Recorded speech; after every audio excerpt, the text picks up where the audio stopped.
তাহলে যিনি বার্তাবাহক, যাকে আমি উপস্থাপন করতে চাচ্ছি, যার পক্ষে ভোট চাচ্ছি, তার ব্যাপারে কিছু কথা বলতে হবে।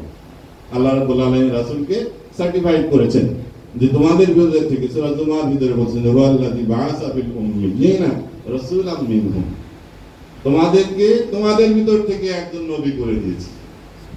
তাহলে যার ব্যাপারে আমরা ক্যাম্পেইন করতে যাচ্ছি তার সৌন্দর্য, তিনি যে এই ইসলামের পক্ষের একজন মানুষ, আমি যে আদর্শ নিয়ে কথা বলতে চাচ্ছি, তিনি যে আদর্শের অনুসারী একজন লোক, তার ব্যাপারেও আমাদেরকে কথা বলতে হবে যে তিনি আমাদের জন্য কেমন মানুষ। তার গুণাবলী কি? আল্লাহ রাব্বুল আলামিন সূরা তাওবার 128 নম্বর আয়াতে সুন্দর করে বলেছেন, লাকাদ জাআকুম রাসূলুম মিন আনফুসিকুম আজিজুন আলাইহি মা আনিতুম হারিসুন আলাইকুম বিল মুমিনিনা রাউফুর রাহিম। বলে তিনি এমন লোক যিনি তোমাদের প্রতি অত্যন্ত সহনশীল, তোমাদের কোনো ক্ষতি তার জন্য অনেক কষ্টের কারণ হয়। তাহলে আমি এমন একজন লোককে যেখানে এমপি করতে চাচ্ছি, এমন একজন লোককে এখানে কাউন্সিলর করতে চাচ্ছি, যিনি এই এলাকার মানুষের দুঃখ কষ্টে দুঃখী হন, তাদের সুখে সুখী হন। আপনার এলাকার মানুষের কষ্ট দেখলে তার কষ্ট লাগে, বিষয়টা তো এরকমই, তাই না? রাসূল সাল্লাল্লাহু আলাইহি ওয়াসাল্লাম আল্লাহ রাব্বুল আলামিন সার্টিফাইড করতেছেন যে তিনি তোমাদের কষ্ট দেখলে তার ভিতরে কষ্ট আসে, তাহলে আপনি তাকে এলাকার নেতা বানাতে চাচ্ছেন, তার ভিতরে এই গুণাবলী আছে কিনা? অভাবের অভাব দেখলে তার ভিতরে কষ্ট আসে কিনা? এলাকার দুর্দশা দেখে তিনি কাঁদেন কিনা? এই এলাকায় যদি তার জন্ম হয় তাহলেই না তিনি করবেন, তাই না?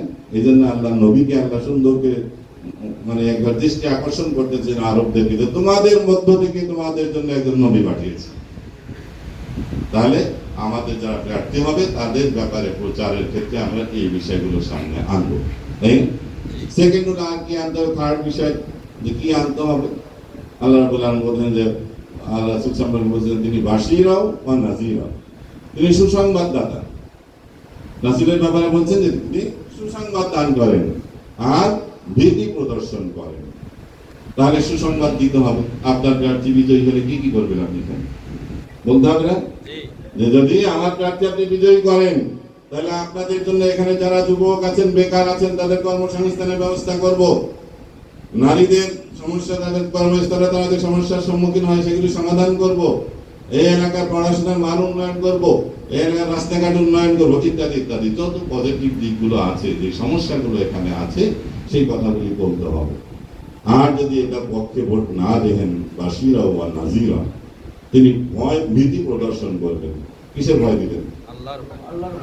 আল্লাহর ভয় দিবেন। একইভাবে আল্লাহর এই দিন যদি না মানেন, আপনি যে দুর্নীতি মুক্ত একটা সমাজ চাচ্ছেন, আপনি যে একটা চাঁদাবাজ মুক্ত সমাজ চাচ্ছেন, আপনি যে সন্ত্রাস মুক্ত সমাজ চান, যদি আপনি আজকে এই প্রার্থীর পরিবর্তে অন্য কাউকে দেন, তাহলে সেই সমাজ এখানে প্রতিষ্ঠিত হবে না। আপনাকে সেই চাঁদাবাজের ভিতরে থাকতে হবে, চাঁদাবাজকে নিয়ে আপনার সংসার করতে হবে, সন্ত্রাসের ভিতরে আপনাকে জীবন যাপন করতে হবে। আপনি যে এটা স্বপ্ন দেখতেন, সেই স্বপ্ন এখানে পূরণ হবে না। কারণ আম গাছ লাগালে তেঁতুল আশা করা যায় না, কি বলেন? আপনি দেখতেই পাচ্ছেন যে যে লোকটা এখন থেকে চাঁদাবাজি করে, দখলদারি করে, সন্ত্রাসী করে, আপনি তাকে ভোট দিচ্ছেন। সে তো আপনাকে ইসলামের কথা বলে নাই, সে তো বলে নাই যে আমি এগুলি করবো না, তারপর আপনি তার পক্ষে ভোট দিচ্ছেন। একদিকে আপনি আল্লাহর পক্ষ থেকে আহ্বানকারী আহ্বানে সাড়া দিচ্ছেন না, আর একদিকে আল্লাহ বিরোধী যারা আছে তাকে আপনি ভোট দিয়ে এখানে নির্বাচিত করছেন। তাহলে একদিকে সমাজে যেমন অশান্তি তৈরি হবে, একই কায়দায় আল্লাহর পক্ষ থেকে আহ্বানকারী আসছিল, আপনি তাকে সাড়া না দিয়ে বরং আল্লাহ বিরোধী লোকের পক্ষে সাড়া দেওয়ার কারণে ওই লোকটা যত অপরাধ করবে, প্রত্যেকটা অপরাধের ভাগের ভাগ আপনিও পাবেন। এই ব্যাপারে সতর্ক করতে হবে লোকদেরকে। যদি আমরা আজকে সৎ ব্যক্তিদেরকে, ভালো মানুষদেরকে এখানকার আসনে বিজয়ী করতে না পারি, তাহলে আবারও ঘুরে ফিরে সেই ফ্যাসিস্ট নতুন রূপে আবির্ভূত হবে। আমরা সমাজ থেকে যেই প্রত্যাশা করেছিলাম সেই প্রত্যাশা আমাদের পূরণ হবে না, আর পরকালে আল্লাহর কাছে কোনো জবাব দেওয়ার কিছুই থাকবে না। এতদিন বলেছেন বাধ্য হয়ে করেছি, এই করেছি, সেই করেছি, কিন্তু এখন তো কেউ আপনাকে বাধ্য করছে না।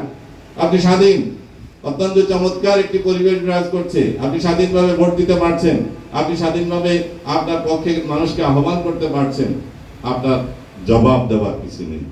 তাহলে আল্লাহর কাছেও আমাদেরকে